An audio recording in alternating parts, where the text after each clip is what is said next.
Digitalisasi merupakan salah satu hal yang fundamental di negara kita, Indonesia. Selain memberikan kemudahan dalam kemajuan, digitalisasi juga dapat menjadi bumerang bagi penggunanya. Dilihat dari banyaknya kasus serangan cyber yang mengintai.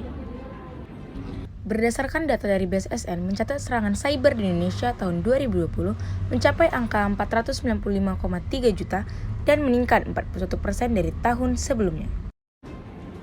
Lemahnya kemampuan penjagaan data di Indonesia menjadikan isu ini menjadi prioritas di Indonesia, seperti yang termuat dalam Agenda Rencana Pembangunan Jangka Menengah Nasional 6 tahun 2020 sampai 2024 dalam Prioritas Nasional 7 maupun dalam Program Prioritas 5 dalam Rencana Kerja Pemerintah 2020. Kunci dari permasalahan ini adalah pengawasan, kepastian hukum, dan inisiasi anggaran yang lebih lagi untuk perlindungan data pribadi, yang mana sejalan dengan 3 fungsi DPR. Jika saya terpilih menjadi anggota legislator, apa yang akan saya lakukan? Yang pertama, fungsi legislasi, di mana saya akan mempercepat pengesahan rancangan undang-undang perlindungan data pribadi.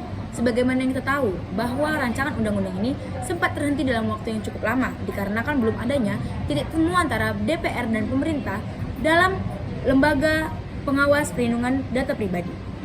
Yang kedua, saya akan memperkuat program Born to Protect yang sudah dibuat oleh Kominfo pada tahun 2017 yang melibatkan generasi muda yang berbakat dalam teknologi. Yang kedua yaitu fungsi anggaran. Maju dan canggihnya keamanan cyber di Indonesia tentunya memiliki korelasi terhadap anggaran yang dikeluarkan. Sayangnya, anggaran yang dikeluarkan oleh Indonesia masih relatif kecil. Maka dari itu, saya akan meregulasi RAPBN agar anggaran yang dikeluarkan dan kebutuhan yang dibutuhkan dapat seimbang dan sejalan. Lalu saya akan bekerjasama dengan lembaga atau forum anak dan remaja di setiap daerah agar dapat melakukan sosialisasi terhadap keamanan cyber di Indonesia agar dapat menciptakan sumber daya manusia yang sadar privasi sejak dini. Yang ketiga yaitu fungsi pengawasan, di mana saya akan melibatkan Kemendikbud untuk membuat suatu layanan call center.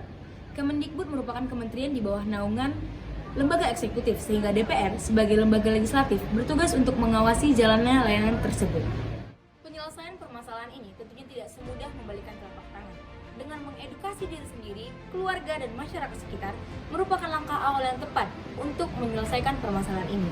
Dan juga untuk mencapai tujuan negeri, yaitu mencerdaskan kehidupan bangsa. Pulih lebih cepat, bangkit lebih kuat. Generasi muda, menguat, menggema. Saya Jesselia Francisca, Dapil Riau 1, salam Parlemen Remaja.